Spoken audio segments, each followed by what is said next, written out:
सुबह हो चुकी थी। सामने पर्दों से आती धूप से गौरी की नींद खुलती है। वो उठती है और एक नज़र बेड पर सोए हुए शब्द पर डालती है। उसके बाद बाथरूम की तरफ चली जाती है। थोड़ी देर में वो नहाकर बाहर आती है और शीशे के सामने आकर तैयार होती है। वो जैसे ही सिंदूर उठाकर मांग में भरती है, उसे रात की शब्द की कही बातें याद आती हैं और एक बार फिर उसकी आंखें भीग जाती हैं। वो अपने आंसू पोंछकर नीचे चली जाती है।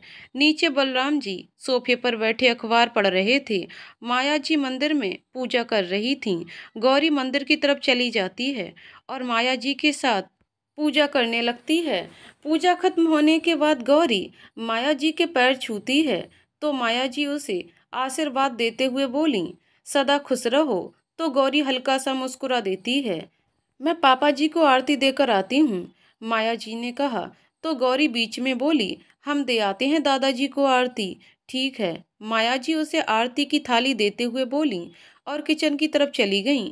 गौरी आकर बलराम जी को आरती देती है और फिर उनके पैर छूती है तो बलराम जी प्यार से गौरी के सर पर हाथ फिराते हुए बोले, खुश रहो बेटा। उसके बाद गौरी थाली को वापस मंदिर में रखकर किचन की तरफ चली आती है। उसे किचन में देखकर माया जी बोली, गौरी बेटा, तुम यहाँ क्यों आई हो? कल ही शादी हुई है तुम्हारी और तुम आज किचन में चली आई। ये सब काम करने के लिए नौकर है ना? मैं हूँ। तुम बाहर जाकर बैठो बेटा। नहीं माँ जी, अब आप बाहर जाकर आराम से बैठिए और हम हैं, बताइए कि नाश्ते में क्या बनाना है? गौरी ने कहा। लेकिन बेटा, माया जी ने कहना चाहा तो गौरी उनकी बात बीच में ही काट कर बोली, लेकिन बेकिन कुछ नहीं, आप बताइए क्या बनाऊं? तो माया जी ने कहा, अच्छा ठीक है बाबा, एक काम करो, पहले तुम मीठे में कुछ बनाना, उसके बाद नाश्ते के लिए बनाना। तुम बना तो लोगी ना बेटा? आप बिल्कुल भी चिंता मत करो, हमें सब बनाना आता है। गौरी ने गैस पर कढ़ाई रखते हुए कहा। माया जी वहां से बाहर चली आती हैं। थोड़ी देर में गौरी ने सब कुछ बना लिया था। मीठे में उसने हलवा और नाश्ते के लिए गोभी के पराठे और साथ में आलू की सूखी सब्जी बनाई थी। वो सब लाकर टेबल पर रख देती है। थोड़ी देर में सुधीर जी नीचे आते हैं तो गौरी उनके पास आकर उनके पैर छूने को होती है तो सुधीर जी उसे बीच में ही रोक लेते हैं और बोले, बेटियां पैर नहीं छूती। और वो प्यार से उसके सर पर हाथ फिराते हुए आगे बढ़ गए। गौरी आकर सबकी प्लेटें लगाती है। एक निवाला खाते ही सुधीर जी बोले, तुम्हारे हाथ में बिल्कुल भाभी जी के हाथ का स्वाद है, बहुत ही अच्छा खाना बनाया है तुमने। और वो गौरी को वो सोने की अंगूठी देते हैं जो कि माया जी ने उन्हें देने को कहा था। गौरी ये सब लेने से मना कर देती है, लेकिन माया जी उसे सगुन है कहकर वो रखने को कह देती हैं। सब नाश्ता कर रहे थे, लेकिन गौरी एक तरफ खड़ी थी और बार बार सीढ़ियों की तरफ देख रही थी। जब सुधीर जी की नज़र गौरी पर जाती है तो वो समझ जाते हैं और बोले, वो हमारे साथ नाश्ता कम ही करता है क्योंकि वो 11 बजे से पहले नहीं उठता है। तुम आकर नाश्ता कर लो, वो जब उठेगा तब खा लेगा। तो गौरी ने झिझकते हुए कहा, वो जब उठेंगे उसके बाद कर लूँगी मैं नाश्ता। तो सुधीर जी ने आगे कुछ नहीं कहा और नाश्ता करने के बाद ऑफिस चले गए। घड़ी में 11:30 बजने को आए थे। अब शब्द की आंखें खुलती हैं और वो उठकर बैठ जाता है और कमरे में इधर उधर देखने लगता है। उसे गौरी कहीं दिखाई नहीं दी तो वो अपने आप से ही बोला, ये कहाँ चली गई? कहीं भी जाए मुझे क्या? इतना बोल वो बाथरूम की तरफ चला जाता है। वो नहाकर आता है और आकर शीशे के सामने अपने बाल बनाता है और परफ्यूम लगाकर अपनी गाड़ी की चाबी उठाकर नीचे चला आता है। गौरी नीचे हॉल में सोफे पर बैठी हुई थी। शब्द को देखकर वो खड़ी हो जाती है। शब्द उसकी तरफ देखता भी नहीं है और वहां से जाने लगता है। तो माया जी ने उससे कहा, शब्द नाश्ता किए बगैर कहाँ जा रहा है? वहीं मॉम, जहाँ मैं हमेशा जाता हूँ। मैं नाश्ता भी वहीं कर लूँगा, पीछे पलटते हुए शब्द ने कहा और वहाँ से चला गया। गौरी उसे जाते हुए देख रही थी। माया जी उसे नाश्ता करने को कहती हैं, लेकिन वो भूख नहीं है का बहाना बनाकर ऊपर चली आती है। वो कमरे में आकर दरवाज़ा बंद कर लेती है और आकर बेड पर बैठ जाती है और ज़ोर ज़ोर से रोने लगती है और रोते हुए ही बोलती है, भगवान, आप हमारे साथ ही ऐसा क्यों कर रहे हैं? पहले आपने हमसे हमारे माँ पापा को छीन लिया और अब ये सब क्यों कर रहे हैं आप हमारे साथ? ये जब शब्द जी किसी और से प्यार करते हैं तो फिर हमारी शादी उनसे क्यों करवाई? क्यों? इधर शब्द उस रेस्टोरेंट में पहुंच चुका था जहां वो सब रोज मिलते हैं। शब्द उन सबके बीच आकर बैठ जाता है। शब्द को देखकर आदि ने पूछा, शादी के दूसरे ही दिन अपनी बीबी को छोड़कर यहाँ चले आए तुम? शादी हुई है तो क्या उसके साथ ही बैठा रहूं? मुझे सिर्फ सेम से मतलब है, उस गौरी से नहीं। और वैसे भी ये शादी मेरी मर्जी से तो नहीं हुई है। शब्द ने सैम के आगे रखी प्लेट से सैंडविच उठाते हुए कहा। यह सुनकर सैम तो खुश थी, लेकिन शिव, काजल और सारा खुश नहीं थे। दोपहर से शाम और शाम से रात हो चुकी थी, लेकिन शब्द घर नहीं आया था। रात के खाने पर सब मौजूद थे, सिवाय शब्द के। सुधीर जी खाना खाते हुए गौरी से बोले, गौरी बेटा, तुम भी खाना खा लो। शब्द रात को 1-2 बजे से पहले नहीं आता है और खाना भी ज़्यादातर बाहर ही खाकर आता है, तो तुम्हें उसके इंतजार में भूखा रहने की कोई जरूरत नहीं है। जी पापा जी, गौरी ने कहा। खाना खाने के बाद सब अपने कमरे में चले जाते हैं। गौरी एक बार तो उन्हें दिखाने के लिए अपने कमरे में चली आती है, लेकिन फिर सबके जाने के बाद वापस नीचे चली जाती है और आकर सोफे पर बैठकर शब्द का इंतजार करने लगती है। 11 से 12 बजते हैं और 12 से 1, लेकिन शब्द अब तक नहीं आया था। धीरे धीरे गौरी की आंख लग जाती है और वो वहीं सो जाती है। रात के 2 बजे शब्द घर आता है। गाड़ी की आवाज़ से गौरी की नींद खुल जाती है और वो उठकर बैठ जाती है। शब्द अंदर आता है और बिना गौरी की ओर देखे ऊपर की तरफ जाने लगता है। तो गौरी ने कहा, आप खाना नहीं खाएंगे? तो शब्द ने वहीं से ही वापस पीछे मुड़कर कहा, मैं खाना खाकर आया हूँ और तुम्हें मेरी इतनी फिक्र करने की कोई जरूरत नहीं है, उसने कहा और ऊपर की तरफ चला गया। नीचे खड़ी गौरी उसे जाते हुए देख रही थी। फिर वो बेमन से एक रोटी खाकर ऊपर चली आती है। तब तक शब्द सो चुका था। गौरी अंदर आती है और सोफे पर आकर सो जाती है। धीरे धीरे दिन बीत रहे थे। सप्ताह बीता, हफ्ता बीता। उनकी शादी को अब 1 महीना हो चुका था, लेकिन शब्द में कोई बदलाव नहीं आया था। उसकी वही आदत रही, रात को 1 से 2 बजे आने की और गौरी को तब तक उसका इंतजार करने की। एक दिन सेम शब्द के घर आई हुई थी। सुधीर जी ऑफिस जा चुके थे। माया जी ना चाहते हुए भी उससे बात कर रही थी, क्योंकि वो घर आए मेहमान का यूं अपमान नहीं करना चाहती थी। आंटी शब्द कहाँ है? सेम ने पूछा। अपने कमरे में ही है, माया जी ने कहा। सेम उठकर शब्द के रूम की तरफ चली जाती है। उस वक्त कमरे में गौरी कबर्ड में अपने कपड़े रख रही थी। सेम कमरे के अंदर आती है। वो एक नज़र गौरी को ऊपर से नीचे की तरफ देखती है। गौरी ने साड़ी पहनी हुई थी, जिसे देखकर सेम मन ही मन बोली, कहाँ ये और कहाँ मैं। फिर वो गौरी से बोली, शब्द कहाँ है? उसकी आवाज़ सुनकर गौरी पीछे पलटती है और बोली, वो नहा रहे हैं, आइए बैठिए, हम आपके लिए कॉफ़ी लेकर आते हैं, गौरी ने कहा और वहाँ से चली आई। उसके जाने के बाद सेम आराम से बेड पर बैठ जाती है और कमरे को निहारने लगती है। थोड़ी देर में शब्द नहाकर आता है। उसने सिर्फ नीचे जीन्स पहनी हुई थी, ऊपर कुछ नहीं पहना था। वो अपना सर पोंछते हुए बाहर आता है। उसे देखते ही सेम उसके पास चली आती है और आकर सीधा उसके सीने से लग जाती है। शब्द भी उसे अपनी बाहों में भर लेता है और बोला, तुम कब आई? जब तुम नहा रहे थे डार्लिंग, सेम ने उसके चेहरे पर अपनी उंगली फिराते हुए कहा। तभी गौरी वहाँ कॉफ़ी लेकर आती है। इस वक्त शब्द की पीठ दरवाजे की तरफ थी। सेम आती हुई गौरी को देख लेती है तो वो जानबूझकर आगे होकर शब्द के गाल पर किस करती है। दरवाजे पर खड़ी गौरी ये सब देख रही थी। सेम ने नाटक करते हुए कहा, ओ गौरी, तुम कब आई? तो शब्द पीछे पलटकर देखता है। गौरी आगे आकर सेम को कॉफ़ी देने को होती है। तभी सेम की नज़र बेड पर रखे वाइट शर्ट पर जाती है, जो कि शब्द का फेवरेट था। तो सेम आगे आकर गौरी से कॉफ़ी लेने का नाटक करते हुए जानबूझकर उसकी साड़ी पर पैर रख देती है, जिससे कि गौरी लड़खड़ा जाती है और उसके हाथ में पकड़ी हुई कॉफ़ी शब्द की शर्ट पर गिर जाती है। तो सेम अपने दोनों हाथ अपने मुंह पर रखकर नौटंकी करते हुए बोली, ओ गॉड गौरी, तुमने ये क्या किया? सारी कॉफ़ी शर्ट पर गिरा दी। ये तो शब्द की फेवरेट शर्ट थी। वो हमने जानबूझकर नहीं किया। पता नहीं कैसे हमारा पैर उलझ गया, गौरी ने डरते हुए कहा, क्योंकि इस 1 महीने में गौरी ने सिर्फ और सिर्फ शब्द का गुस्सा ही देखा था और सहा था। ये सब काफ़ी था शब्द के गुस्से को हवा देने के लिए। यही तो सेम चाहती थी। शब्द गुस्से से गौरी की तरफ आता है और उसका हाथ कस के पकड़कर गुस्से से बोला, आखिर तुम्हारी प्रॉब्लम क्या है? कोई भी काम कभी ठीक से किया है तुमने? मेरी पूरी शर्ट खराब कर दी। पता भी है कितनी महंगी थी ये? तुम्हारी औकात से तो कई ज्यादा।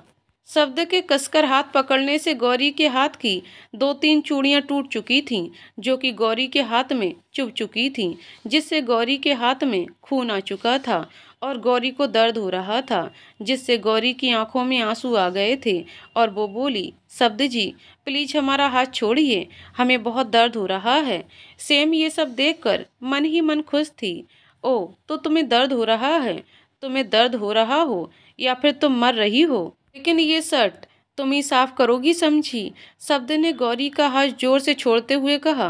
गौरी रोते हुए अपने हाथ को देख रही थी। शब्द अब चलो भी, क्यों इस पर अपना टाइम वेस्ट कर रहे हो? सैम ने शब्द का हाथ पकड़ते हुए और उसके बाद दोनों वहां से चले गए। उनके जाने के बाद गौरी अपने हाथ को देखती है, जो कि शब्द के पकड़ने की वजह से लाल हो चुका था, और फिर उस चूड़ी को निकालती है। दर्द की वजह से उसकी आंखों में आंसू फिर से आ जाते हैं, लेकिन उसके मुंह से आह तक की आवाज़ नहीं आती। वो अपने हाथ पर पट्टी नहीं बांधती है, ये सोचकर कि नीचे कोई पूछेगा तो क्या कहेगी। शाम को सब खाना खाने के बाद अपने रूम में चले आते हैं। आज सुधीर जी ने गौरी को अपनी आंखों के सामने खाना खिलाया, क्योंकि वो जानते थे कि गौरी ऐसे खाना खाने वाली नहीं है। गौरी अपने रूम में आ जाती है। वो एक नज़र घड़ी की तरफ देखती है, जिसमें 11 बज रहे थे। गौरी सोफे पर आकर लेट जाती है। थोड़ी देर बाद उसे नींद आ जाती है। रात के 1 बजे शब्द घर आता है। वो कमरे में आकर एक नज़र सोई हुई गौरी पर डालता है और फिर बाथरूम की तरफ चला जाता है। थोड़ी देर में वो चेंज करके वापस आता है। वो आकर बेड पर बैठ जाता है। वो जैसे ही सोने को होता है, तभी उसकी नज़र सोई हुई गौरी के हाथ पर जाती है, जिसके सुबह शब्द के पकड़ने से चूड़ी टूट गई थी। शब्द को पता नहीं क्या सूझता है और वो उठकर गौरी के पास आता है और नीचे बैठकर गौरी के हाथ को देखने लगता है, जिससे अब खून सूख चुका था। ये देखकर शब्द को पता नहीं क्यों लेकिन बुरा लगता है और वो अपने आप से ही बड़बड़ाता है, मुझे ऐसा नहीं करना चाहिए था। आखिर एक शर्ट ही तो था। दर्द हुआ होगा ना बेचारी को, लेकिन इसने बैंडेज क्यों नहीं बांधी? पागल है क्या ये? इतना बोलकर वो फर्स्ट एड बॉक्स ढूंढता है और उसमें से एंटीसेप्टिक क्रीम और बैंडेज निकालता है और फिर गौरी के पास आता है। वो गौरी की चोट पर दवाई लगाता है और फिर बैंडेज लगाता है। उसके बाद आकर सो जाता है। शब्द दिल का बुरा नहीं था, लेकिन जब से सेम उसकी लाइफ में आई थी, उसने शब्द को बदल कर रख दिया था। उसे उसके परिवार से दूर कर दिया था। सुबह गौरी जब उठती है तो उसका ध्यान अपनी चोट पर लगी बैंडेज पर जाता है, जिसे देखकर वो हैरान सी रह जाती है, क्योंकि उसने तो कोई बैंडेज नहीं बांधी थी अपने हाथ पर। फिर वो एक नज़र सोई हुई शब्द पर डालती है, लेकिन उसे यकीन नहीं होता कि शब्द ऐसा कुछ कर सकता है।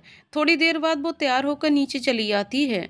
वो घर में सबसे पहले उठती थी और फिर आकर मंदिर में पूजा करती थी और फिर आरती गाती थी। आजकल बलराम जी की नींद गौरी की आरती गाने की आवाज़ सुनकर ही खुलती थी। माया जी जब तैयार होकर मंदिर की तरफ आती हैं तो देखती हैं गौरी वहां पहले से ही बैठी हुई पूजा कर रही थी। ये देखकर माया जी के होठों पर मुस्कान आ जाती है। बलराम जी जो कि अभी अभी वहां आए थे, माया जी को मुस्कुराते देखकर वो बोले, गौरी की आवाज़ बिल्कुल कांता जैसी ही है। हाँ पापा जी, जब मैं इस घर में पहली बार आई थी, तब माँ जी ऐसे ही सबसे पहले उठकर पूजा किया करती थीं। आज गौरी को यूं आरती गाते देखकर माँ जी की याद आ गई। माया जी ने बलराम जी की तरफ देखा। हाँ बेटा, मैं हमेशा से चाहता था कि शब्द के लिए ऐसी लड़की मिले जो बिल्कुल तुम्हारी तरह हो, लेकिन डर लगता था कि कहीं वो संयुक्ता इस घर की बहू बनकर ना आ जाए। लेकिन अब तो चिंता दूर हो गई है और इतनी प्यारी बच्ची हमारे घर आ गई है। बलराम जी ने सामने गौरी की तरफ देखते हुए कहा, जो कि आरती की थाली लेकर उनकी तरफ ही चली आ रही थी। उन दोनों को आरती देने के बाद वो किचन की तरफ चली जाती है। नाश्ता बनाने के बाद गौरी सबका नाश्ता टेबल पर लगा देती है। सब अपना नाश्ता करने लगते हैं। खाते वक्त सुधीर जी गौरी से बोले, गौरी बेटा, जब शब्द उठे तो उससे बोल देना कि शाम को पार्टी में चलना है। मेरे एक दोस्त के बेटे की सगाई है आज। जी पापा जी, हम बोल देंगे, गौरी ने कहा, जबकि वो शब्द के सामने कम ही बोलती थी। सब नाश्ता कर चुके थे। सबके नाश्ता करने के बाद गौरी शब्द का नाश्ता ऊपर की तरफ ले आती है, ये सोचकर कि शब्द शायद उसका बनाया नाश्ता खा ही ले। शब्द के उठने का टाइम हो चुका था। वो उठा और नहा धोकर तैयार हो चुका था। उसने बाल बनाए और परफ्यूम लगाकर जैसे ही गाड़ी की चाबी उठाकर पीछे मुड़ता है तो देखता है कि सामने गौरी नाश्ते की ट्रे लिए खड़ी थी। उसे देखकर शब्द बोला, तुम्हें पता है ना कि मैं नाश्ता अपने फ्रेंड्स के साथ ही करता हूँ, तो फिर क्या है ये? तो गौरी गर्दन झुकाए ही बोली, वो माँ जी ने बताया कि आपको आलू के पराठे पसंद हैं, तो हमने सोचा कि आपके लिए ले आते हैं पराठे। मुझे क्या पसंद है और क्या नहीं, ये सब तुम्हें जानने की कोई जरूरत नहीं है, समझी? मुझे क्या खाना है और कहाँ खाना है ये मैं खुद डिसाइड करता हूँ। हटो मेरे सामने से। शब्द गौरी को साइड करते हुए वहाँ से चला जाता है। शब्द तो नीचे आता है तो उसे देखकर माया जी उससे बोली, शब्द, तुम्हारे डैड ने कहा है कि आज हमें उनके दोस्त के बेटे की सगाई में चलना है, तो शाम को जल्दी घर आ जाना। तो शब्द ने झुंझलाते हुए कहा, मेरा जाना जरूरी है क्या मम? आप लोग तो जा रहे हैं ना, और आपकी लाडली बहू को भी ले जाना साथ में। ये सब तुम अपने डैड से बोल देना, माया जी ने कहा, और फिर वहां से दूसरी तरफ चली गई। शब्द पैर पटकता हुआ वहां से बाहर की तरफ चला जाता है। माया जी की बात सुनकर शब्द गुस्से से वहां से चला आता है। थोड़ी देर बाद उसकी गाड़ी एक रेस्टोरेंट के बाहर आकर रुकती है। गाड़ी को साइड में लगाकर वो अंदर चला आता है। वो काफी गुस्से में था। उसे गुस्से में देखकर सैम बोली, बेबी क्या हुआ? तुम इतने गुस्से में क्यों हो? क्या उस गौरी ने फिर से कुछ किया? तो शब्द गुस्से से टेबल को खींचकर बैठते हुए बोला, डैड पता नहीं क्या चाहते हैं मुझसे। मैं नहीं जाने वाला उस गौरी के साथ किसी पार्टी में। यार वो कहाँ मेरे स्टैंडर्ड से मैच होती है। मुझे उसके साथ पार्टी में जाकर अपनी बेइज्जती नहीं करवानी। रिलैक्स शब्द, इसमें इतना गुस्सा क्यों कर रहे हो? एक काम करो, तुम पार्टी में जाओ ही मत। सेम ने शब्द के हाथ पर अपना हाथ रखते हुए कहा, वही तो प्रॉब्लम है ना सेम, डैड ने कहा है कि हम सब वहां जाएंगे। शब्द ने सेम की तरफ देखते हुए कहा। सेम मन ही मन सोचने लगी, इसका बाप ही सारे फसाद की जड़ है। क्या हुआ सेम, क्या सोचने लगी? सेम को सोचते हुए देखकर शब्द ने कहा, कुछ नहीं, ये सब तुम छोड़ो, अब इसके बारे में बाद में सोचेंगे।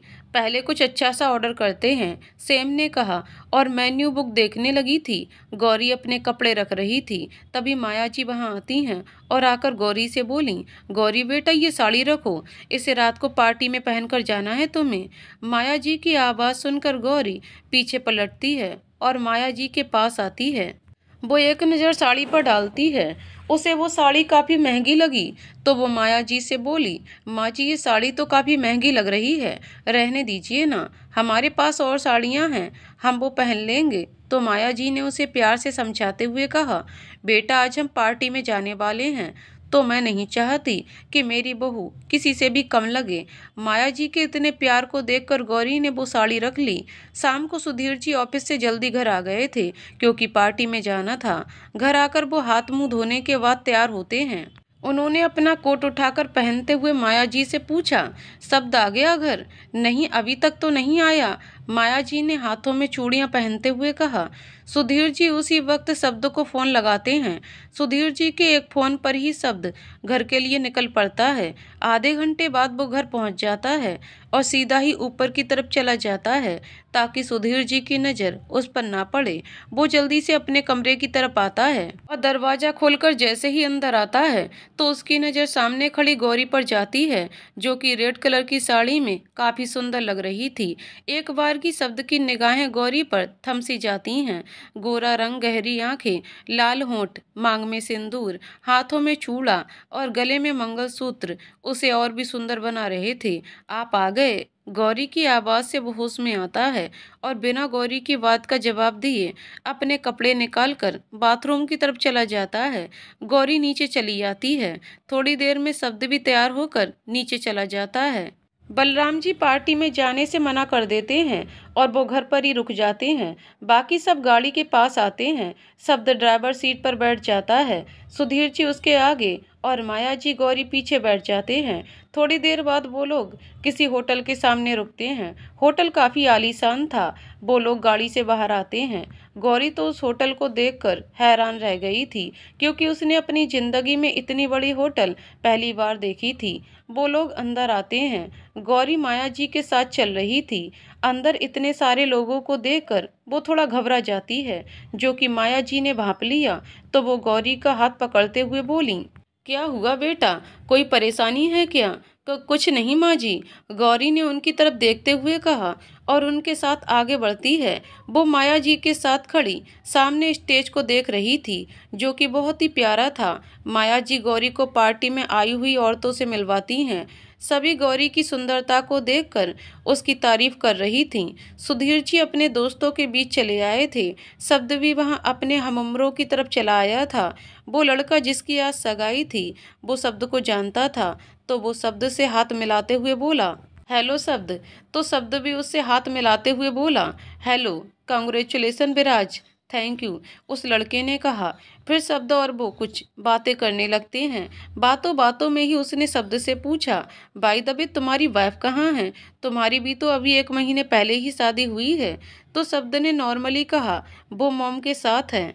वाट, वो तुम्हारी मॉम के साथ क्या कर रही है? उसे तो तुम्हारे साथ होना चाहिए। अभी नई नई शादी हुई है तुम्हारी यार, अपनी वाइफ के साथ टाइम स्पेंड करो। विराज ने कहा, क्या फर्क पड़ता है मॉम के साथ रहे या फिर मेरे साथ? शब्द ने कहा। तो विराज ने आगे कुछ नहीं कहा। थोड़ी देर में अंगूठी की रस्म शुरू होती है। गौरी इन सबको बड़े ही प्यार से देख रही थी, क्योंकि उसने ऐसी सगाई अपनी जिंदगी में पहली बार देखी थी। थोड़ी देर में वो दोनों कपल डांस करते हैं। उनके साथ साथ ही पार्टी में आए यंग कपल ही डांस करने लगते हैं। डांस करते हुए विराज की नज़र जब शब्द पर जाती है तो वो उसकी तरफ चला आता है और उसका हाथ पकड़ते हुए बोला, यहाँ क्या कर रहे हो तुम? चलो मेरे साथ डांस करने। और तुम्हारी वाइफ कहाँ है? वो कहते हुए वो गौरी के पास आता है और उसकी तरफ हाथ बढ़ाकर बोला, हेलो। तो गौरी अपने दोनों हाथ आपस में जोड़कर बोली, नमस्ते। ओ नमस्ते। विराज भी अपने दोनों हाथ जोड़कर बोला और फिर कहा, आप यहाँ क्या कर रही हैं? चलिए मेरे साथ शब्द के पास डांस करने, प्लीज मना मत करना। और वो गौरी का हाथ पकड़कर उसे शब्द के पास ले आता है। अब इतने लोगों में दोनों ही मना नहीं कर पाए। विराज उन दोनों को सबके बीच ले आता है। अब तो शब्द को मजबूरी में डांस करना ही पड़ता है। शब्द आगे आकर गौरी का एक हाथ अपने एक हाथ में पकड़ लेता है और दूसरे हाथ को गौरी की कमर पर रख लेता है। शब्द इस वक्त गौरी के बहुत ही करीब था, जिससे गौरी के बदन में सिरहंसी हो उठी थी, क्योंकि शादी के बाद आज पहली बार वो शब्द के इतने करीब थी। डांस करते हुए शब्द गौरी को घुमाता है तो गौरी सीधे उसके सीने पर आ गिरती है।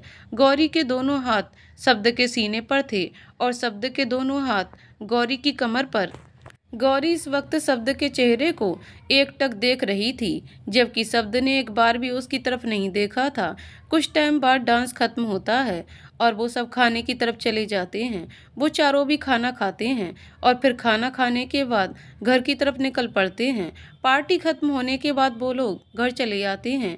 घर आकर माया जी, सुधीर जी अपने कमरे की तरफ चले जाते हैं और शब्द और गौरी अपने कमरे की तरफ। शब्द आगे चल रहा था और गौरी पीछे चल रही थी।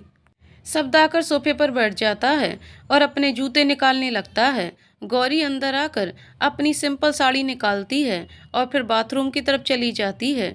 वो अंदर आकर जैसे ही साड़ी निकालने लगती है तो उसे महसूस होता है कि पिन साड़ी में अटक गई थी। वो उसे निकालने की कोशिश करती है लेकिन उससे नहीं निकलती है।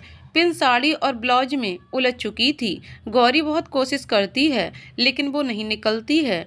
गौरी को अंदर गए काफ़ी टाइम हो चुका था लेकिन वो अब तक बाहर नहीं आई थी। ये कर क्या रही है आखिर अंदर इतनी देर से? शब्द ने अपने आप से कहा, क्योंकि उसका सब्र अब जवाब दे चुका था।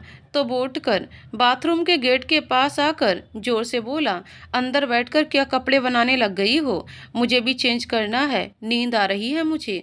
अगर तुम्हें बाथरूम में बैठने का शौक है तो मेरे चेंज करने के बाद आराम से सारी रात अंदर ही बैठी रहना। शब्द की आवाज़ सुनकर गौरी को डर लगने लगा कि अब शब्द उस पर गुस्सा करेगा, और वो जल्दबाजी में फिर से पिन निकालने की कोशिश करती है, जिससे कि पिन उसके कंधे में चुभ जाती है और उसके मुंह से आह निकल जाती है। गौरी की आह सुनकर शब्द फिर से बोला, अब क्या हुआ? वो मेरी पिन साड़ी में उलझ गई है। गौरी ने डरते हुए धीरे से कहा। गौरी के इतना कहते ही शब्द बोला, आह, पहले नहीं बोल सकती थी क्या ये? अब क्या करोगी? मॉम भी नीचे हैं, ऐसे तो मेरा टाइम वेस्ट करोगी तुम। एक काम करो, तुम दरवाज़ा खोलो। जी? गौरी ने हैरानी से बोला। तो शब्द फिर से गुस्से में बोला, वाट जी, तुम्हें सुनाई कम देता है क्या? मैंने कहा दरवाज़ा खोलो। शब्द के गुस्से में बोलने पर गौरी जल्दी से दरवाज़ा खोल देती है। दरवाज़ा खुलते ही शब्द अंदर आता है और गौरी के पास आकर बोला, दिखाओ मुझे कौन सी पिन है। अब गौरी को ये बताने में हिचकिचाहट हो रही थी कि कंधे वाली पिन है, तो वो कोई जवाब नहीं देती है। तो शब्द तेज आवाज़ में फिर से बोला, रात्रि जागरण नहीं करना है मुझे यहाँ, अब बताओगी कि कौन सी पिन है? तो गौरी कंधे की तरफ इशारा कर देती है। शब्द आगे आकर वो पिन निकालने की कोशिश करता है। इस बीच उसकी उंगलियां गौरी की गर्दन को छू जाती हैं, जिससे एक बार फिर गौरी के बदन में सिहरन सी उठती है। गौरी सामने शीशे में पिन निकालते वक्त शब्द को देख रही थी, जिसके चेहरे पर कोई भाव नहीं थे। आखिरकार शब्द पिन निकाल देता है और गौरी से बोला, निकल गई पिन, अब जल्दी से चेंज करके बाहर आओ। उसने कहा और बाहर चला गया। गौरी भी जल्दी से चेंज करके बाहर आ जाती है और आकर सोफे पर सो जाती है। सुबह के वक्त गौरी बलराम जी को नाश्ता परोस रही थी। उसी वक्त सारा बाहर से आती है। सारा को देखकर गौरी ने कहा, आप बिल्कुल सही वक्त पर आई हैं, आइए सबके साथ नाश्ता कर लीजिए। सॉरी, आज हम लोग घूमने जा रहे हैं तो नाश्ता वहीं करेंगे।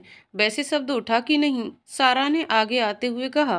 तो नाश्ता करते हुए सुधीर जी बोले, बेटा उसकी सुबह इतनी जल्दी कहाँ होती है कि अब तक नहीं उठा वो? मैंने उससे कहा तो था कि कल हम घूमने जा रहे हैं तो थोड़ा जल्दी उठ जाना। गौरी, क्या तुम उठा दोगी उसे? सारा ने कहा। तो गौरी उसकी तरफ देखती है तो सारा फिर से बोली, एक काम करती हूँ, मैं ही उठाती हूँ उसे जाकर। इतना बोलकर सारा ऊपर की तरफ चली जाती है। वो शब्द के रूम में आकर देखती है कि शब्द पेट के बल बेड पर सोया हुआ था। तो सारा सीधा आकर उसके ऊपर बैठ जाती है, क्योंकि उसे पता था शब्द ऐसे उठाने से तो नहीं उठने वाला। नींद में ही शब्द को अपने ऊपर भार सा महसूस होता है, तो वो जैसे ही पलटने को होता है तो सारा जल्दी से उठ जाती है और तेज चिल्लाकर बोली, ओए कुंभकर्ण, गिराओगे क्या मुझे? सारा के चिल्लाने से शब्द की नींद खुल जाती है और वो आंखें खोलकर सारा की तरफ देखता है और अलसाई सी आवाज में बोला, तुम यहाँ सुबह सुबह क्या कर रही हो?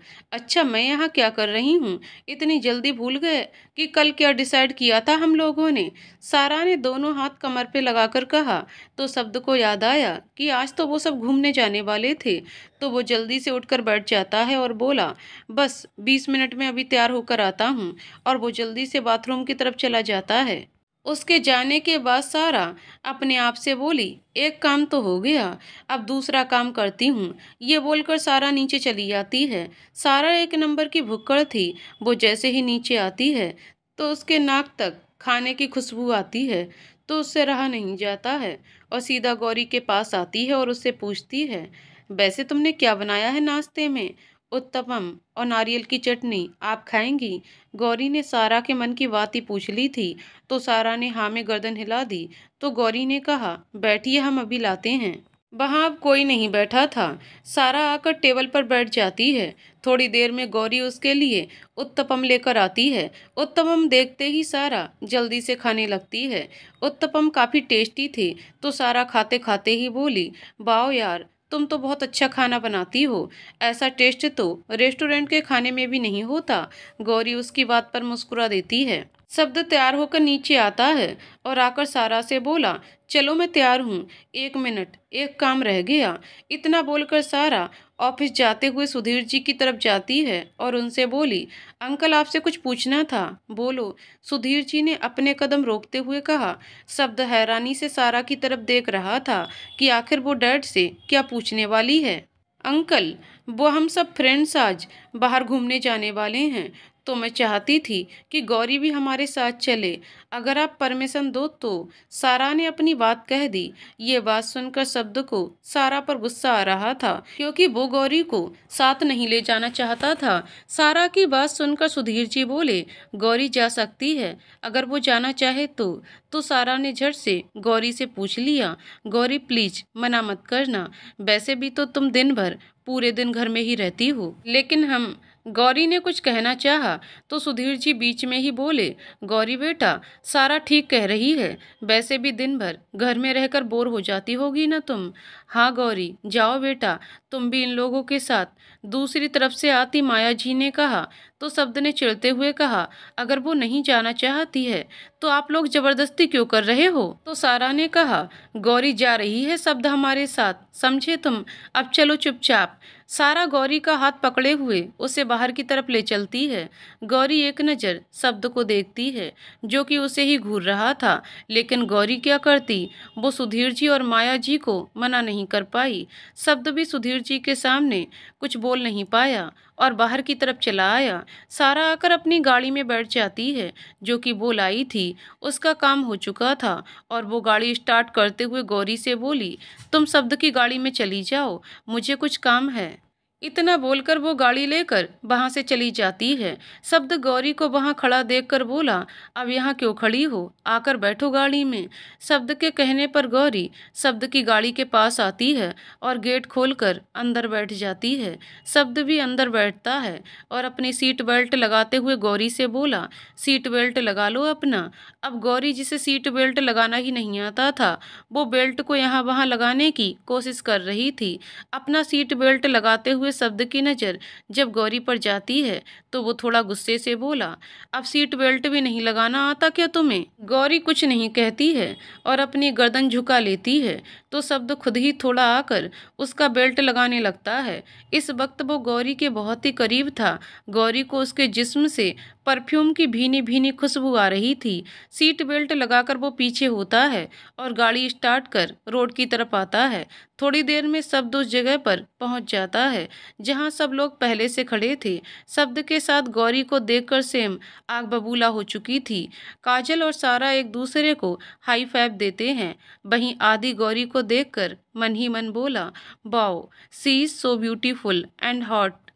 साड़ी में भी क्या लग रही है ये शब्द के साथ क्या कर रही है, इसे तो मेरे पास होना चाहिए था। वो अपनी गंदी नज़रों से गौरी को ऊपर से नीचे तक घूर रहा था। सेम शब्द के पास आती है और आकर धीरे से गुस्से में उससे बोली, ये बहन जी यहाँ क्या कर रही है शब्द, इसको साथ लाने को किसने बोला था। मैं क्या करूँ यार, ये कौन सा मैं इसे लेकर आया हूँ, वो तो सारा डैड से परमिशन लेकर इसे लाई है, मैं क्या करता। शब्द ने बेचारगी से कहा, ये सारा चाहती क्या है आखिर। सेम ने गुस्से से कहा। थोड़ी देर में वो लोग निकलते हैं। शब्द और सेम शब्द की गाड़ी में थे। आदि की अपनी अलग ही गाड़ी थी। शिव, काजल, सारा और गौरी एक ही गाड़ी में थे। वो लोग सबसे पहले एलिफेंटा केव्स पहुंचते हैं। सब लोग गाड़ी से बाहर आकर आगे बढ़ते हैं। सेम शब्द की बाह पकड़े चल रही थी। गौरी ये सब देख रही थी। आदि अकेला चल रहा था। शिव, काजल भी एक दूसरे का हाथ पकड़े चल रहे थे।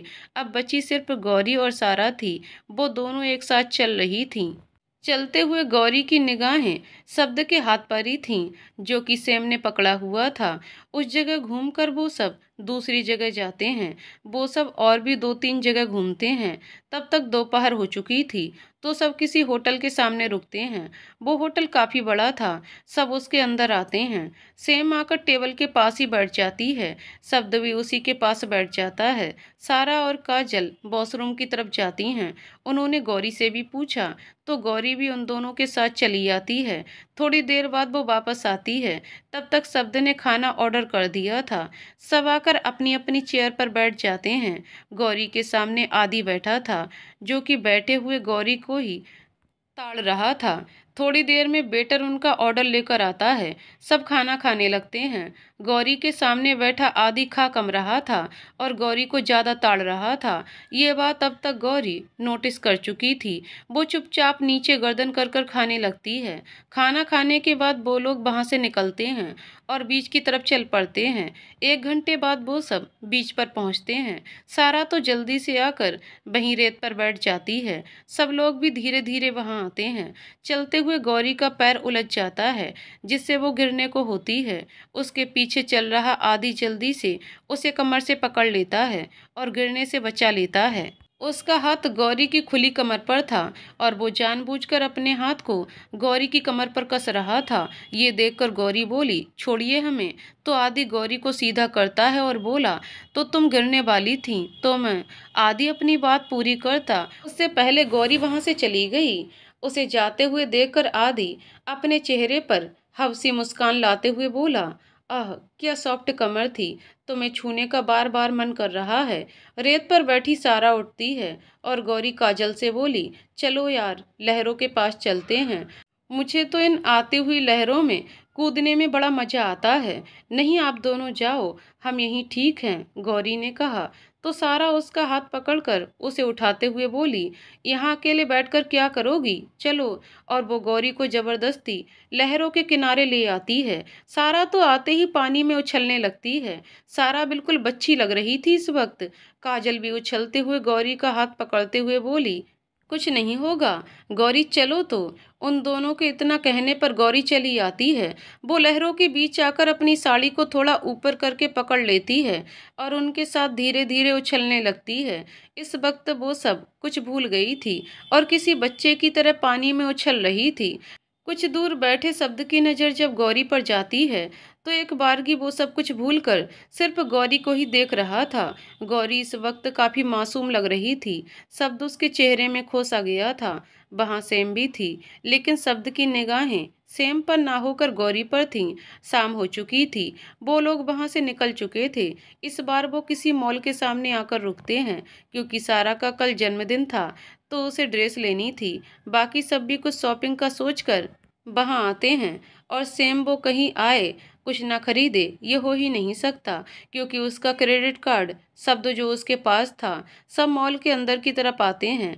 सामने एक्सीलेटर थी। सब आगे बढ़ चुके थे, लेकिन गौरी नीचे ही रुक गई, क्योंकि वो इससे पहले एक्सीलेटर पर चली नहीं थी। चली क्या उसने देखी नहीं थी कभी, तो उसे डर लग रहा था। डर के मारे वो आगे कदम नहीं बढ़ा रही थी। सब लोग ऊपर पहुंच चुके थे और आगे बढ़ते हैं।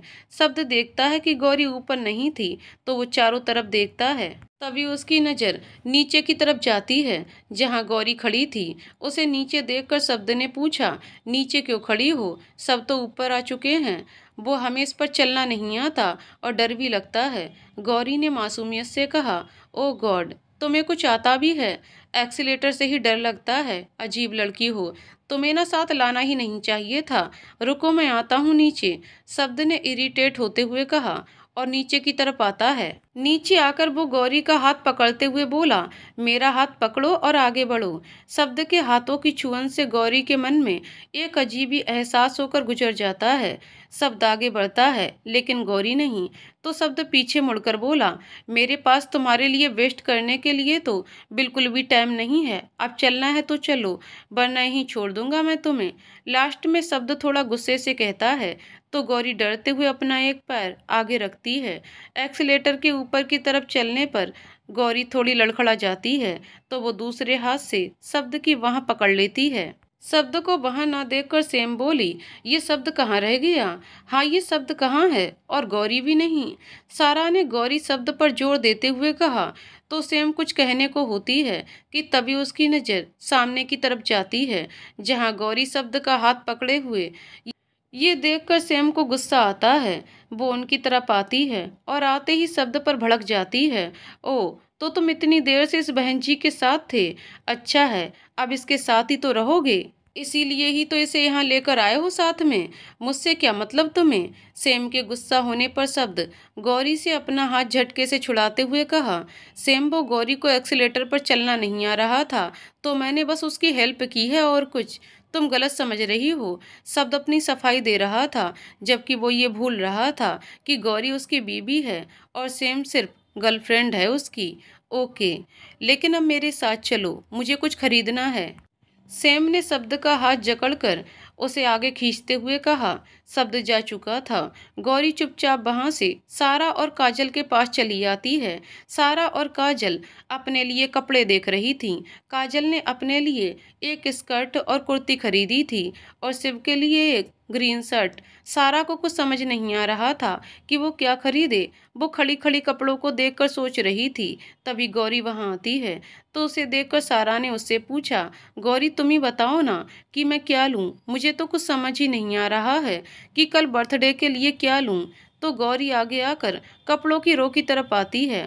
वो अगले 5 मिनट में एक रेड कलर का गाउन लेकर आती है और उसे सारा को देते हुए बोली, ये देखिए, ये आप पर अच्छा लगेगा। सारा वो गाउन देखती है। वो गाउन वाकई में बहुत ही प्यारा था।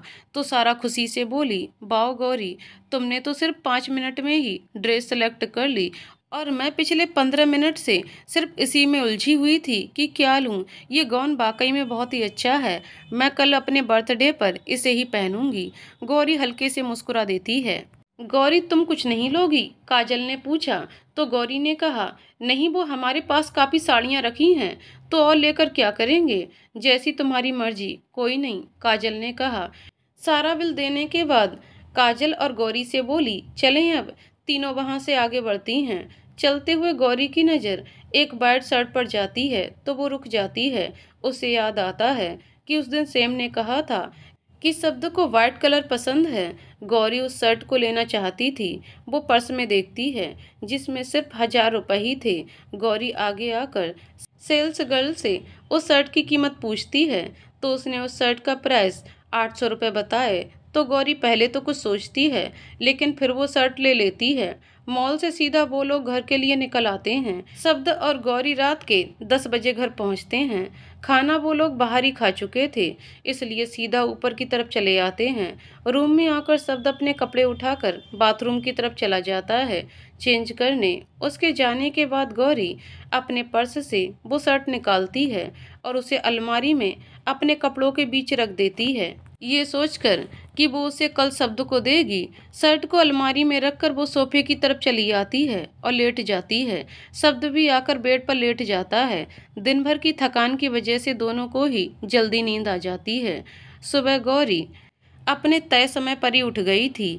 मंदिर में पूजा करने के बाद वो किचन की तरफ चली जाती है नाश्ता बनाने। माया जब किचन में आती है तो गौरी को वहां देखकर उन्होंने कहा, बेटा तुम इतनी जल्दी क्यों उठ गई?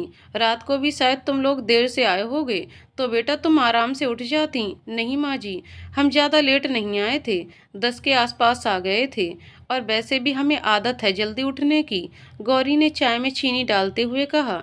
चाय बनाते ही गौरी उसे 2 कप में डालती है और बाहर की तरफ लेकर आ जाती है। सब लोगों के नाश्ते करने के बाद गौरी ऊपर अपने कमरे में आती है। सब तब तक सोया हुआ था। गौरी अलमारी की तरफ आती है और अपने कपड़ों के बीच से वो शर्ट निकालकर उसे देखते हुए सोचने लगी, अब मुझसे ये लेंगे भी या नहीं। और वो वापस उस शर्ट को रख देती है। वो जैसे ही वापस मुड़ती है तो नज़र सोए हुए शब्द पर जाती है, जो कि सोते हुए बहुत ही क्यूट लग रहा था। उसके बाल उसके माथे पर आ रहे थे। शब्द को देखकर गौरी के चेहरे पर हल्की सी मुस्कान आ जाती है, लेकिन फिर कल की बातें सोचकर वो फिर से उदास हो जाती है और नीचे चली आती है। शाम को शब्द सारा की बर्थडे पार्टी में जाने को तैयार हो रहा था तो उसके पास सारा का फ़ोन आता है। तो वो फ़ोन को स्पीकर पर करके बाल बनाते हुए बोला, आ रहा हूँ यार, मैंने इसके लिए तुम्हें फ़ोन नहीं किया। मुझे पता है कि तुम तो आ ही रहे हो, बल्कि मैंने ये बताने के लिए फ़ोन किया है कि तुम अपने साथ गौरी को भी लेकर आओगे। फ़ोन पर दूसरी तरफ सारा ने कहा तो शब्द ने कहा, नो वे, वो नहीं आएगी। और ना ही मैं उसको लेकर आऊँगा। गौरी को लेकर तो तुम्हें आना ही होगा शब्द, क्योंकि वो अब मेरी फ्रेंड है, तो इस हिसाब से मेरी बर्थडे पार्टी में आना ही चाहिए उसे। और अगर तुम उसे साथ नहीं लेकर आना चाहते तो कोई बात नहीं, मैं खुद आ जाती हूँ उसे लेने, और उसके साथ ही अंकल आंटी को भी लेने आऊँगी, सारा ने कहा, क्योंकि वो जानती थी शब्द सुधीर जी के नाम से मना नहीं कर पाएगा। शब्द सोच में पड़ जाता है कि अगर डैड आ गए तो वो उसे सेम के साथ देखकर फिर से गुस्सा होंगे और फिर वो पार्टी एंजॉय भी नहीं कर पाएगा। ये सब सोचकर वो सारा से बोला, ठीक है, मैं ले आऊँगा गौरी को साथ में, ओके। सारा ने खुश होते हुए कहा। फ़ोन काट दिया। उसके फ़ोन काटने के बाद शब्द अपने आप से ही बोला, पता नहीं इस गौरी में क्या जादू है जो हर किसी को अपना बना लेती है, हर किसी को अपने बस में कर लेती है। पहले मॉम डैड, अब ये सारा। उसी वक्त गौरी किसी काम से रूम में आती है तो उसे देखकर शब्द ने कहा, जल्दी से रेडी हो जाओ, सारा ने बुलाया है तुम्हें अपनी बर्थडे पार्टी में। लेकिन हम क्या करेंगे वहां जाकर, गौरी ने कहा। तो शब्द थोड़ा गुस्से से बोला, मेरे सर पर तांडव कर लेना, और क्या करोगी? मुझे ना सुनने की आदत नहीं है, तुम्हारे पास सिर्फ 15 मिनट है रेडी होने के लिए। शब्द के कहने पर गौरी जल्दी से अलमारी से साड़ी निकालकर बाथरूम की तरफ चली जाती है। वो 15 मिनट से पहले ही तैयार हो जाती है। मेकअप के नाम पर वो सिर्फ होठों पर लिपस्टिक लगाती थी और कुछ नहीं। तैयार होकर वो जल्दी से शब्द के सामने आकर बोली, हम तैयार हैं, चलिए। शब्द जो कि सोफे पर बैठा हुआ फोन चेक कर रहा था, गौरी की आवाज़ सुनकर ऊपर की तरफ देखता है तो उसकी निगाहें गौरी पर जम सी जाती हैं। नेवी ब्लू कलर की साड़ी में गौरी बहुत ही सुंदर लग रही थी। गौरी गोरी थी और उस नीली साड़ी में वो और भी गोरी लग रही थी। दोनों नीचे आते हैं। नीचे माया जी हॉल में बैठी हुई थीं। उन्हें देखकर शब्द ने कहा, मॉम, मैं सारा की बर्थडे पार्टी में जा रहा हूँ, गौरी भी जा रही है, उसे सारा ने बुलाया है। ठीक है बेटा, आराम से जाओ, माया जी ने कहा। उसके बाद दोनों बाहर चले जाते हैं। सारा ने बर्थडे पार्टी अपने घर पर ही रखी थी क्योंकि उसके पेरेंट्स कहीं गए हुए थे। सारा ने सिर्फ कुछ खास दोस्तों को ही बुलाया था। काजल, शिव, सेम आदि आ चुके थे। थोड़ी देर में वहां शब्द और गौरी भी पहुंच चुके थे।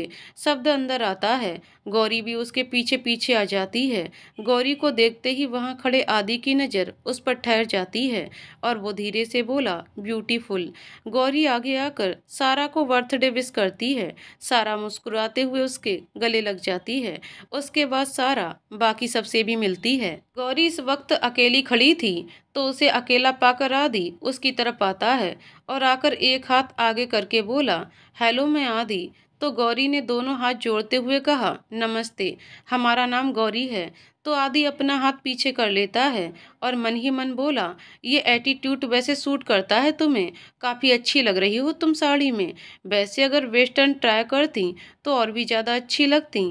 आदि अपनी नज़रें गौरी के बदन पर डालते हुए बोला। गौरी को उसकी गंदी नज़रों का एहसास हो गया था। वो कैसे भी बहाना बनाकर वहां से निकलना चाहती थी। दूर खड़ी काजल की नज़र जब गौरी पर जाती है तो वो समझ जाती है, क्योंकि वो आदि को अच्छे से जानती थी। तो वो गौरी के पास आती है और उससे बोली, गौरी, तुम यहाँ अकेले क्यों खड़ी हो? चलो मेरे साथ सबके बीच। गौरी तो यही चाहती थी। वो काजल के साथ चली आती है। थोड़ी देर में सारा केक कट करती है। सब उसे केक खिलाते हैं और गिफ्ट देते हैं। सब ने उसे डायमंड नेकलेस दिया था। गौरी देखती है, सारा को सब गिफ्ट दे रहे थे लेकिन वो तो कुछ लेकर नहीं आई थी। गौरी को यूं मुंह लटकाए देखकर सारा ने पूछा, क्या हुआ? वो, हम तो कुछ लेकर ही नहीं आए आपके लिए, गौरी ने मुंह लटकाए हुए ही कहा। तो सारा ने उसको दोनों कंधे से पकड़कर फिर कहा, कोई बात नहीं, तुम आ गई ना, वो काफ़ी है मेरे लिए। गिफ्ट शब्द ने दे दिया ना, रिलैक्स। सब लोग डांस करने लगते हैं। गौरी ने मना कर दिया तो सारा और काजल ने उसे फोर्स नहीं किया। सब लोग डांस कर रहे थे। शब्द सेम के साथ डांस कर रहा था। इस वक्त वो दोनों काफी करीब थे।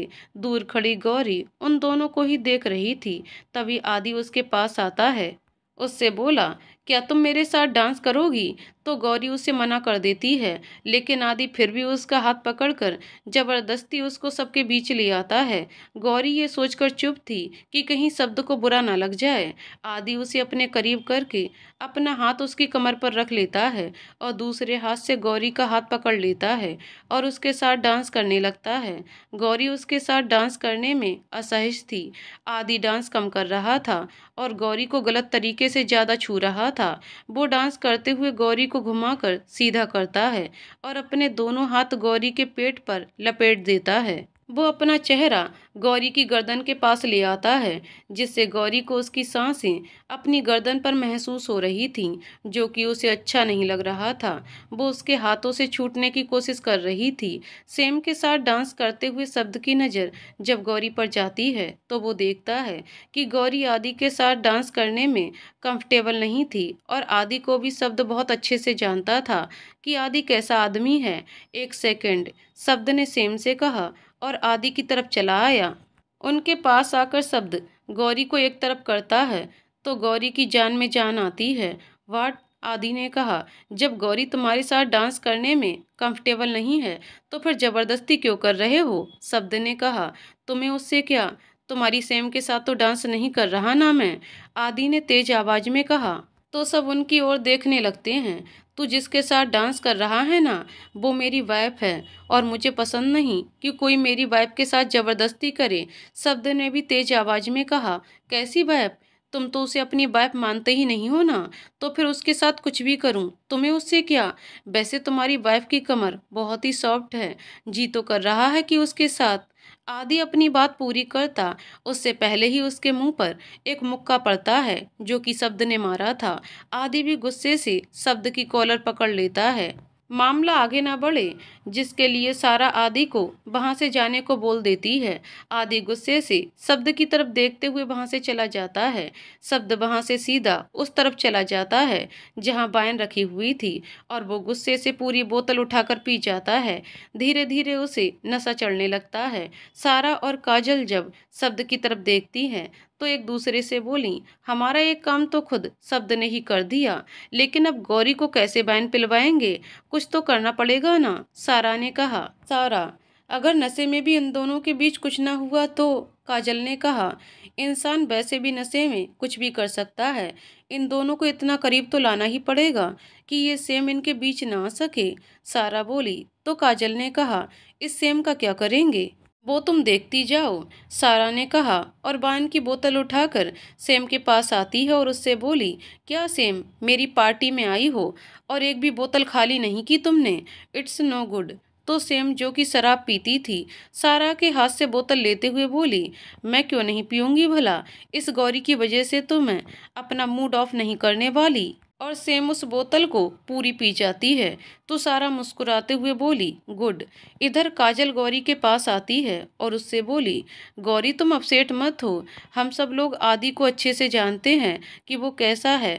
तुम अपना मूड ऑफ मत करो उसकी वजह से, वो तो है ही एक नंबर का कमीना। छोड़ो ये सब, ये लो जूस पियो। गौरी उसके हाथ से जूस ले लेती है और जैसे ही एक घूंट पीती है तो उसे जूस कड़वा लगता है। तो वो मुंह बनाते हुए बोली, ये तो बहुत ही कड़वा है। तो काजल बोली, अरे ये जूस मिक्स फ्लेवर है, इसलिए थोड़ा जूस कड़वा लग रहा है। तुम फिर से पियो, अब नहीं लगेगा। तो गौरी चुपचाप उसे पी लेती है। अब उसे वो अच्छा लगता है तो वो और मांगती है। तो काजल उसे और डाल देती है। गौरी उसे भी पीने के बाद और मांगती है तो इस बार काजल मना कर देती है, क्योंकि वो देखती है कि गौरी को अब नशा चढ़ने लगा था। क्योंकि गौरी जो इतनी देर से पी रही थी वो जूस नहीं बल्कि शराब थी। शब्द को नशा चढ़ चुका था। सारा शिव की हेल्प से शब्द को अपने कमरे में ले आती है। शब्द नशे में बड़बड़ा रहा था, उस आदि को तो मैं छोड़ूंगा नहीं। उसकी हिम्मत कैसे हुई गौरी को छूने की? वो दोनों शब्द को वहीं छोड़कर बाहर आते हैं। सारा गौरी के पास आती है। गौरी, जिसका सर अब चकरा रहा था, वो सारा को देखकर बोली, हमारा सर पता नहीं क्यों चकरा रहा है, आप हमें तीन तीन दिखाई दे रही हो। तो सारा ने गौरी को पकड़ते हुए कहा, कुछ नहीं, ऐसे ही लग रहा है तुम्हें। चलो तुम कुछ देर रेस्ट कर लो और वो गौरी को भी उसी रूम की तरफ ले जाती हैं जहाँ शब्द था। वो रूम के अंदर आती है। शब्द अब भी नशे में बड़बड़ा रहा था। सारा गौरी को शब्द के पास बिठाते हुए बोली, ये पकड़ो शब्द तुम्हारी गौरी को, कहीं आदि फिर से ना आ जाए। ठीक है, ख्याल रखना गौरी का। इतना बोलकर वो उन दोनों को वहीं छोड़कर गेट बंद करके बाहर आ जाती हैं। बाहर आकर वो शिव काजल से बोली, अब बेबड़ी को तुम दोनों इसके घर छोड़कर अपने अपने घर चले जाना। ओके, काजल ने कहा और दोनों सेम को उठाकर बाहर की तरफ ले जाते हैं। सुबह हो चुकी थी। सारा के कमरे में शब्द और गौरी सोए हुए थे। गौरी का सर शब्द के सीने पर था और हाथ शब्द की कमर पर। शब्द ने भी गौरी को अपनी बाहों में भरा हुआ था।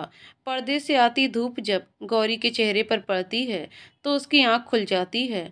आंख खुलते ही जब वो खुद को शब्द के इतना करीब देखती है तो हैरान रह जाती है और वो उठने की कोशिश करती है, लेकिन उससे उठा नहीं जाता है क्योंकि वो इस वक्त शब्द की बाहों में थी। फिर वो अपनी हालत देखती है तो उसे समझ आ जाता है कि कल रात को उनके बीच क्या हुआ है। वो शब्द की पकड़ से निकलने की कोशिश करती है फिर से, जिससे शब्द की पूरी नींद खुल जाती है। गौरी को अपनी बाहों में देखकर शब्द झट से उठकर बैठ जाता है। गौरी जल्दी से अपनी साड़ी को ठीक करती है। तुम मेरे साथ एक ही बेड पर क्या कर रही थी? शब्द तेज आवाज में बोला। गौरी जब कुछ नहीं बोलती है तो शब्द फिर से कुछ बोलने को होता है। तभी उसकी नज़र खुद पर जाती है तो वो सब कुछ समझ जाता है और फिर से गुस्से से गौरी से बोला, तुम्हारी हिम्मत कैसे हुई मेरे इतना करीब आने की? बोलो। गौरी को कुछ समझ नहीं आ रहा था कि ये सब कैसे हुआ। वो डर के मारे कुछ बोल ही नहीं रही थी तो शब्द गुस्से से उठकर गौरी के पास आता है और उसकी दोनों बाहें कस के पकड़कर बोला, बोलो, तुम्हारी हिम्मत कैसे हुई मेरे करीब आने की? तुम मेरे साथ एक ही बेड पर क्या कर रही थी? वो हमें नहीं पता। हम आपके इतना करीब कैसे आ गए? हमें तो कुछ याद भी नहीं है कि हम आपके साथ एक ही बेड पर कैसे आए। गौरी ने डरते हुए कहा तो शब्द अपने हाथ उसकी बाह पर जोर से कसते हुए गुस्से में बोला, अच्छा तो तुम्हें कुछ याद नहीं? गौरी को अब अपनी बाह में दर्द हो रहा था तो वो रोते हुए बोली, हमें सच में नहीं पता। हम झूठ नहीं बोल रहे, कान्हा जी की कसम, प्लीज हमारा हाथ छोड़िए, हमें दर्द हो रहा है। वो शब्द से अपनी बाह छुड़वाने की कोशिश करती है लेकिन शब्द नहीं छोड़ता है। उनकी आवाज़ सुनकर सारा वहाँ चली आती है और अनजान बनते हुए बोली, क्या हुआ? तुम इतना चिल्ला क्यों रहे हो शब्द? तो शब्द गौरी की बाह छोड़ते हुए सारा की तरफ मुड़ता है और गुस्से से बोला, ये यहाँ मेरे साथ एक ही रूम में क्या कर रही थी सारा? इसकी हिम्मत कैसे हुई मेरे करीब आने की? करीब आने की? और एक ही रूम से तुम्हारा क्या मतलब है शब्द? गौरी तुम्हारी वाइफ है तो जाहिर सी बात है ना कि वो तुम्हारे साथ तुम्हारे रूम में भी रहेगी। और करीब आने से तुम्हारा क्या मतलब? वो तुम्हारी वाइफ है। शब्द, उसे पूरा हक है तुम्हारे करीब आने का। और रही बात एक ही रूम की, तो कल तुमने बहुत ज़्यादा पी ली थी तो तुम चलने की हालत में नहीं थे। गौरी को भी पता नहीं किसने पिला दी थी तो मैंने सोचा कि तुम लोग सुबह चले जाओगे। ये सोचकर मैं तुम दोनों को मेरे रूम में ले आई थी। सारा ने बात को संभालते हुए कहा, लेकिन शब्द कहाँ किसी की सुनने वाला था। वो गुस्से में वहां से चला जाता है। गौरी अभी भी वहीं खड़ी थी, वो रो रही थी। उसे रोते देखकर सारा उसके पास आकर बोली, गौरी तुम रो क्यों रही हो? तुमने कुछ गलत नहीं किया। जो कुछ भी हुआ वो सब नशे में गलती से हुआ है। हमारा यकीन कीजिए, हमें कुछ याद नहीं है। हमने कुछ भी जानबूझकर नहीं किया, गौरी ने रोते हुए कहा। तो सारा उसे चुप कराते हुए बोली, प्लीज अब तुम रो मत, अपने आंसू पोछो और मेरे साथ चलो घर। आंटी तुम्हें ऐसे देखेंगी तो उन्हें अच्छा नहीं लगेगा। गौरी अपने आंसू पोंछती है और सारा के साथ बाहर आती है। शब्द घर पहुंच चुका था। उसे अकेले अंदर आते देख माया जी ने पूछा, शब्द गौरी कहाँ है? लेकिन शब्द बिना उनकी बात का जवाब दिए ऊपर की तरफ चला जाता है। थोड़ी देर बाद सारा के साथ गौरी आती है। गौरी को देख माया जी, गौरी ये तुम क्या दोनों अलग अलग क्यों आए हो? उससे पूछा। माया जी के ऐसा पूछने पर गौरी और सारा एक दूसरे की तरफ देखती हैं और फिर सारा बोली, आंटी वो क्या है ना कि मैंने गौरी को कुछ देर और रुकने को बोल दिया था, इसलिए ये रुक गई और शब्द चला आया। ये कहते हुए सारा गौरी का हाथ पकड़कर उसे आंखों से कुछ ना कहने का इशारा करती है। कोई बात नहीं बेटा, एक काम करो, तुम नाश्ता भी यहीं कर लो। माया जी ने अपने पन से कहा। नहीं आंटी, मैं चलती हूँ, सारा ने कहा और वहां से चली आई। गौरी जाओ, तुम जाकर नहा लो, माया जी ने कहा और वहां से दूसरी तरफ चली गई। अब गौरी को शब्द के सामने जाने में डर लग रहा था, लेकिन वो जैसे तैसे ऊपर की तरफ आती है। वो कमरे के अंदर आती है तो देखती है कि शब्द बालों में दोनों हाथों की उंगलियां फंसाए बेड पर बैठा हुआ था। गौरी की शब्द के पास जाने की हिम्मत नहीं हो रही थी। शब्द जैसे ही गौरी को वहां देखता है तो फिर से गुस्से से भर जाता है और उसे देखकर बोला, आ गई तुम, आखिर चाहती क्या हो तुम? मुझे तो ये समझ नहीं आ रहा कि मैं सेम को कैसे फेस करूंगा। उसे जब पता चलेगा तो वो पता नहीं कैसे रिएक्ट करेगी। गौरी सर झुकाए सब सुन रही थी। शब्द को सिर्फ सेम की परवाह थी, उसने गौरी के मन की तो उससे पूछी ही नहीं थी। गौरी को काफी कुछ सुनाने के बाद शब्द गुस्से से बाहर चला जाता है। उसके जाने के बाद वहीं नीचे बैठ जाती है। उसकी आंखों में आंसू थमने का नाम ही नहीं ले रहे थे। कम उम्र में अपने माँ बाप को खोने के बाद भी गौरी ने कभी भगवान से कोई शिकायत नहीं की थी, क्योंकि कैलाश जी ने हमेशा उसे अपनी बेटी समझा था। उसके बाद भी गौरी ये सोचकर खुश थी कि शायद उसका हमसफर उसे प्यार करने वाला मिलेगा, लेकिन गौरी के सारे सपने टूट गए थे। शब्द उससे प्यार करना तो दूर, उससे कभी प्यार से बात भी नहीं करता था। शब्द मुंह लटकाए हुए बैठा था। उसे देखकर सेम ने पूछा, क्या तुम ऐसे क्यों बैठे हो? तो शब्द सेम की तरफ देखता है। उसे लग रहा था कि उसने सेम के साथ धोखा किया है, जबकि ये वो भूल रहा था कि गौरी उसकी पत्नी थी और सेम वो न जाने कितनी ही बार आदि के इतना करीब आई थी। लेकिन ये बात शब्द नहीं जानता था। वो जैसे ही कुछ बोलने को हुआ तो सारा उसे इशारों से कुछ भी नहीं बताने को कहती है, तो शब्द चुप हो जाता है और उठकर वहां से चला जाता है। उसके जाने के बाद सेम हैरानी से बोली, इसे क्या हुआ? शब्द घर चला आता है और सीधा अपने कमरे में आता है। इस वक्त गौरी कमरे में ही थी, लेकिन शब्द उसकी तरफ देखता भी नहीं है और सीधा बाथरूम की तरफ चला जाता है और जोर से गेट बंद कर लेता है। आगे की कहानी अगले वीडियो में। तो दोस्तों, आपको कहानी कैसी लगी कमेंट करके जरूर बताइएगा। कहानी पसंद आई हो तो वीडियो को लाइक शेयर करें और चैनल को सब्सक्राइब करें। कहानी को पूरा सुनने के लिए बहुत बहुत धन्यवाद दोस्तों।